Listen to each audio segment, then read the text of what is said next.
He was considered a ruthless conqueror, a brutal dictator, a cruel murderer. Yet people followed him everywhere. Even his sworn enemies became his friends at one point. Who could this mysterious man be? Well, of course, it's our favorite and the greatest Mongolian warrior, Genghis Khan. Today we will talk about his life from the moment he was born till his death.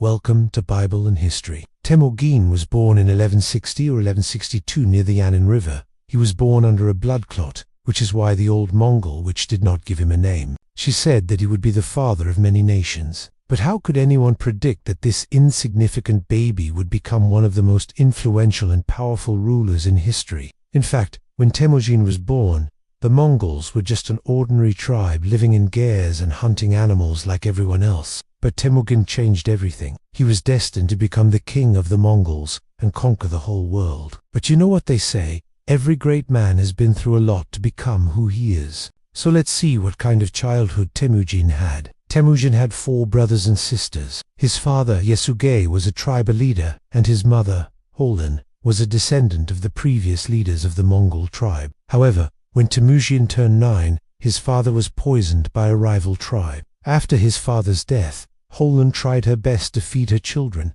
but the other tribes hated the Mongols, and they didn't allow them to hunt or grow crops, so the family was starving. At some point, Holin sent her children away so that they could find food on their own. She was hoping to meet with her son again someday, but she never saw him again. Temujin wasn't lucky enough to find food on his way, so he and his brother stayed hungry for several days. And even after finding food, Temujin's brother gave it all to himself because Temujin shared his food with a little bird. The brother felt bad about it and asked Temujin to share his next prey with him. But Temujin said no because he wanted to eat it himself this time. After hearing this, Temujin's brother ran away and joined another clan. Temujin was so upset about it that he cried for 3 days straight. Fortunately, his sister came to the rescue and brought food for him. Then she went away again, and Temujin was left alone once more. When he realized that he needed allies to survive, Temujin tracked down his brother and made peace with him. They both knew that they could do great things together. Together with Temujin's other brother,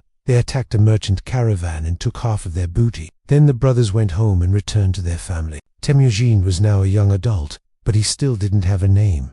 This meant that he lacked identity and power. Therefore, his first step towards becoming Genghis Khan was to find a name for himself. In the Mongolian language, Genghis means ocean or righteous, and Khan means supreme leader. So the name Genghis Khan literally means the ocean of righteousness. When he decided to take the title, he organized a meeting of the most respected men of the tribe and asked them to give him a name. They began to discuss it, and finally, after long and careful deliberation, they agreed that he would be called Genghis Khan.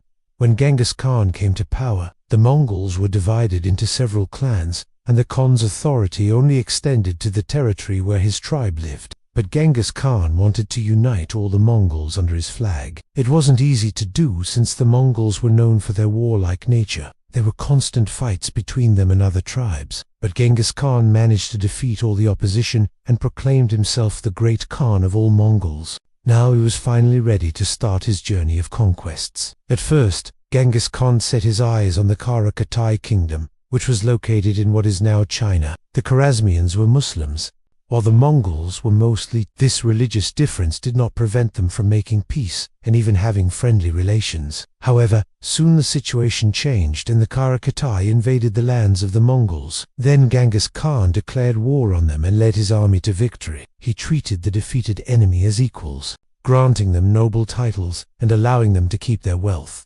That is how the era of the Mongol Empire began. However, Genghis Khan was far from being satisfied with what he had achieved.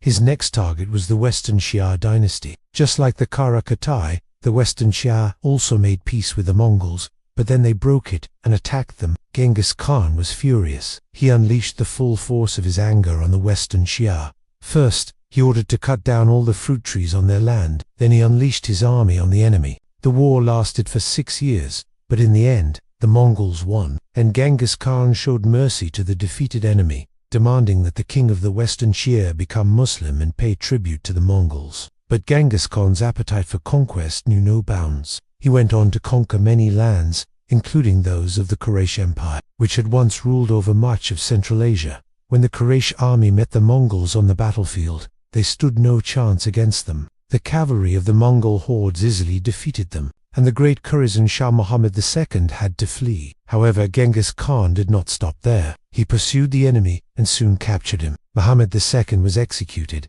and his empire was divided among the conquerors. You might think that Genghis Khan was going mad with power, destroying everything in his path, but that's not entirely true. He had a strategy behind every battle, and although he was very cruel to his enemies, he was very loyal to his friends. For example, when Genghis Khan learned that Inalik, the ruler of the Naman tribe, was plotting against him, he didn't hesitate to attack him. During the battle, Genghis Khan captured Inolak and chained him up. He then offered the captive leader a chance to redeem himself by becoming his ally. When Inolak agreed, Genghis Khan broke the chains and sealed their alliance with a brotherly kiss. Soon after that, Genghis Khan received a message from the Chinese emperor asking for an alliance. Genghis Khan liked the idea of establishing good relations with the Chinese, so he sent his brother as an envoy to the emperor. But the Chinese emperor decided to imprison the messenger and kill him. Genghis Khan was furious. He immediately gathered his army and marched on the city where his brother was held captive. However,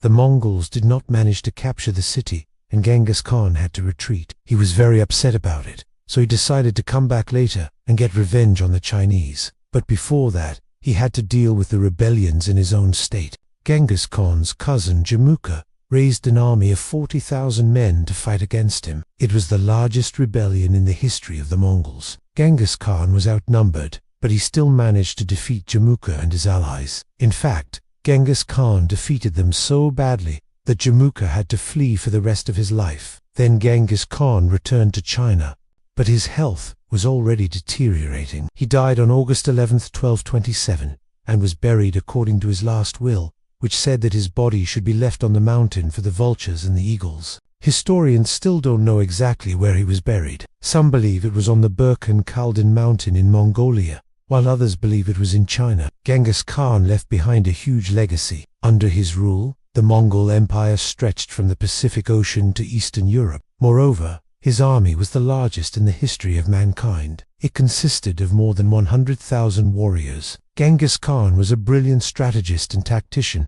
and his military campaigns are still studied today. He was also a great reformer. Genghis Khan introduced the world's first postal service and created a unified system of weights and measures. In addition, he was a patron of arts and sciences. Under his rule, many books were translated into Mongolian, and he invited scientists and scholars from all over the world to his court. Genghis Khan was a very controversial figure, but one thing is for sure: he was one of the greatest leaders in history. His achievements and legacy continue to inspire people all over the world. And that's all for today. Rate this video and subscribe. We have a lot of interesting things to tell you about the greatest warrior in history.